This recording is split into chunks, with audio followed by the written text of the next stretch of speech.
ہارون رشید حج کر کے واپس آ رہا ہے، حضرت بہلول دانا راستے میں بیٹھے ہیں، ملاقات ہو گئی، کہنے لگا حضور کوئی حکم ہو تو بتائیے گا۔ فرمانے لگے کوئی نہیں، تو جا اپنا کام کر۔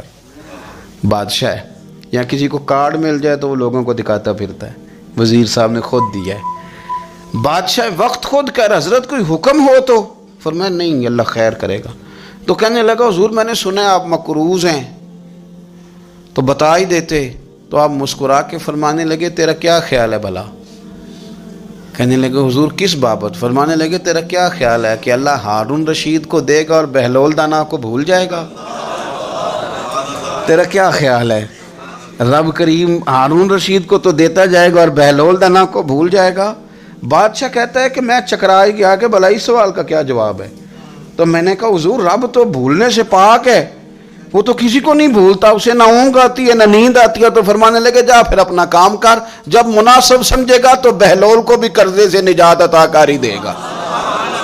تو جا اپنی ڈیوٹی کر، وہ جب چاہے گا نا تو میرے قرضے دور۔ تو کیا سمجھتا ہے کہ تجھے یاد رکھے گا مجھے بھول جائے گا؟ یہ کیسے ہو سکتا ہے؟ او یار ادھر دیکھ میری بات سن۔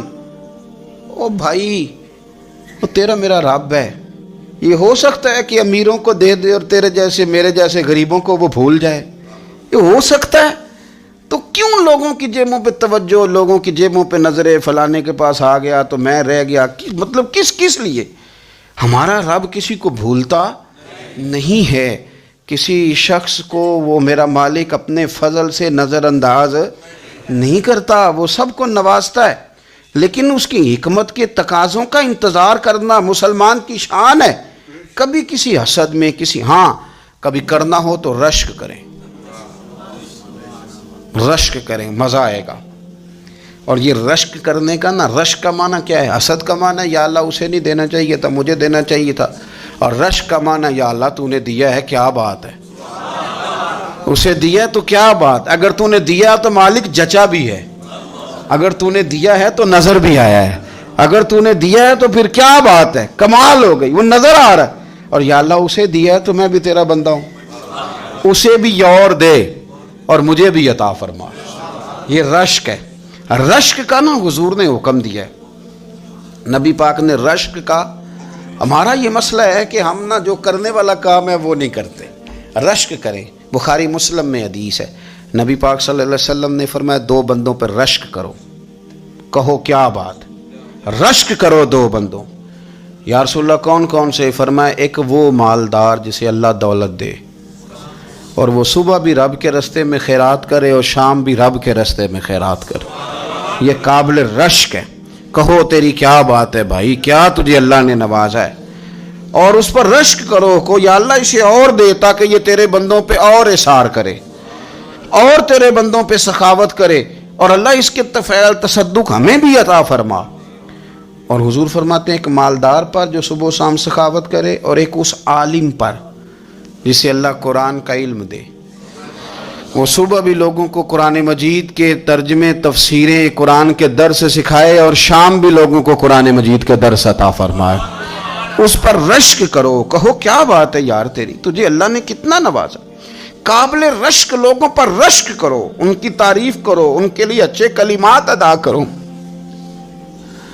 معاشرے میں حسد پرموٹ ہوا ہے، اگر کبھی رشک پرموٹ ہوتا تو عزتیں بڑھ جاتی، محبتیں بڑھ جاتی، خلوص میں اضافہ ہوتا، لوگ ایک دوسرے کے قریب آتے۔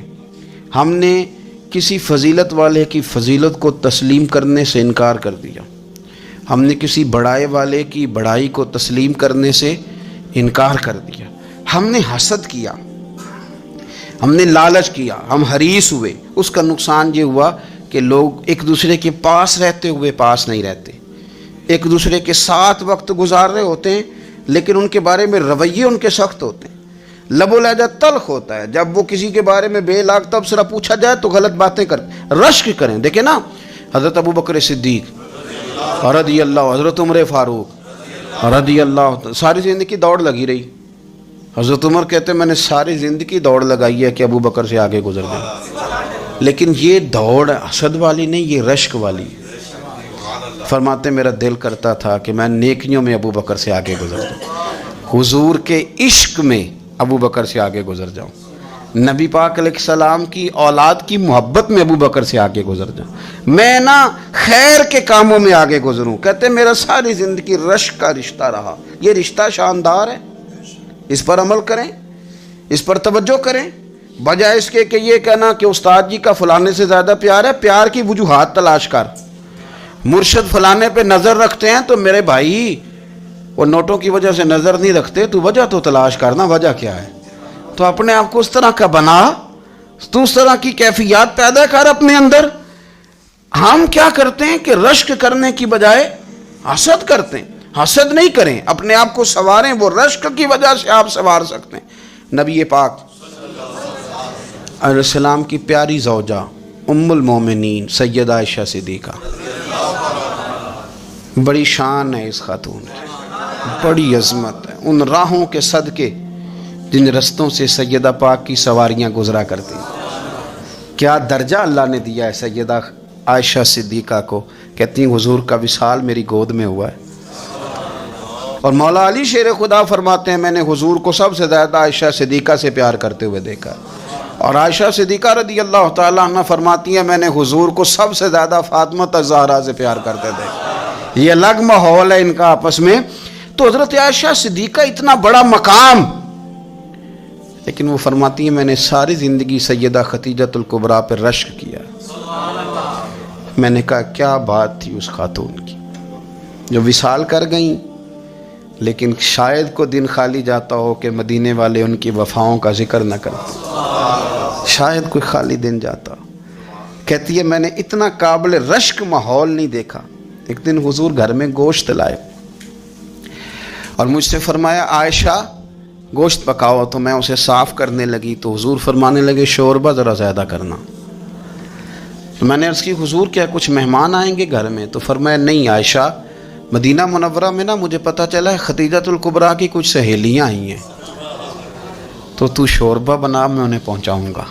خدیجہ کی سہیلیوں کو شوربہ زیادہ پکا ذرا. تو حضرت عائشہ صدیقہ کہتی ہے میں نے بڑے نرم لب و لہجے میں بڑی بنا سوار کے مسجع مکفہ چن کے جملے بات کی.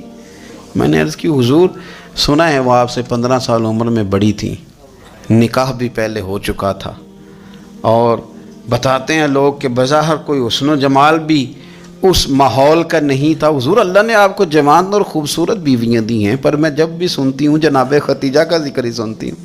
میں نے رشک کے انداز میں کہا. کہتی میں بات کیا کہ خاموش ہو گئی، اور جب میں نے نظر اٹھا کے دیکھا تو حضور کی آنکھوں میں آنسو. نبی پاک صلی اللہ علیہ وسلم کا یہ انداز دیکھا تو میں نے کہا حضور میں رب رسول کی بارگاہ میں توبہ کرتی ہوں، اب تو رو دیے. تو حضور فرمانے لگے عائشہ یہاں جو بھی آیا ہے نا وہ سکھوں اور آسانیوں کے دنوں میں آیا ہے، اور خدیجہ میری ان دنوں کی ساتھی تھی جو میرے تکلیف کے دن تھے، میری آزمائشوں کی، میری پریشانیوں کی میری ساتھی تھی. جب لوگ مجھے تکلیف دیتے تھے میں گھر جاتا تھا تو مجھے کہتی تھی حضور آپ تو صلہ رحمی کرتے ہیں، غریبوں کا بوجھ اٹھاتے ہیں، آپ تو لوگوں کے ساتھ محبت سے پیش آتے ہیں، حضور آپ پریشان نہ ہوں، آپ کا رب آپ کو ہمیشہ عزتیں ہی عطا فرمائے گا.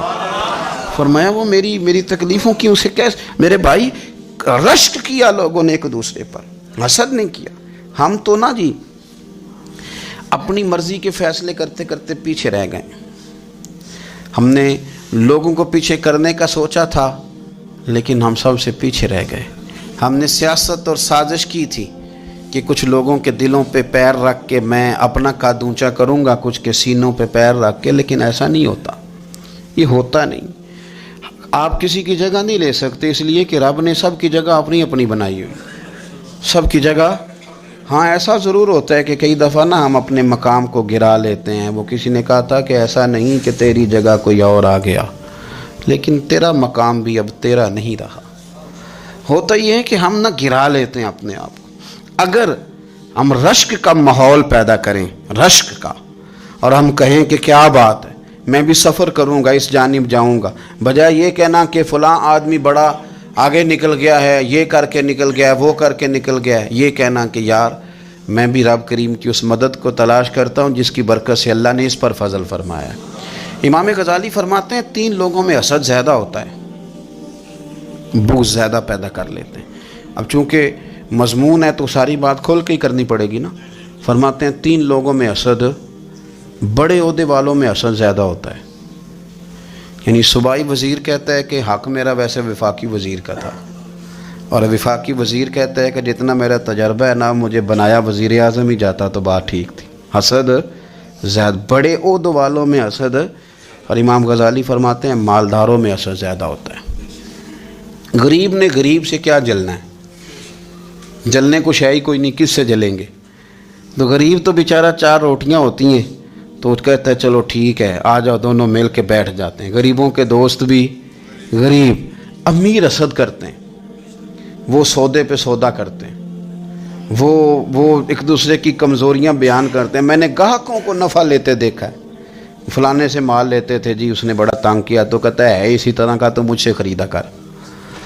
لوگ استعمال کر جاتے ہیں. وجہ بیچ میں کیا ہوتی ہے؟ حسد، عداوت، خرابی ہوتی. اور تیسری بات امام غزالی نے شاید میرے لیے کہی ہے. امام غزالی فرماتے ہیں علماء میں حسد بڑا ہوتا ہے، عہدے داروں میں، مالداروں میں اور علم والے لوگوں میں. وہ بھی اللہ کی تقسیم پر راضی نہیں ہوتے، چونکہ وہ سمجھتے ہیں مجھے یہ لفظ آتے ہیں، میری قابلیت زیادہ ہے، میں زیادہ پڑھا لکھا ہوں تو یہ منصب بھی میرا تھا، یہ کام بھی میرا تھا، یہ بھی میرے پاس ہونی چاہیے. ایسا نہیں ہوتا، یہ تو رب کریم کی عطا ہے. میں کئی دفعہ کہہ چکا ہوں کہ کام لینے پہ آئے تو میرے جیسے بیکار آدمی سے کام لے لے، یہ اس کی عطا ہے.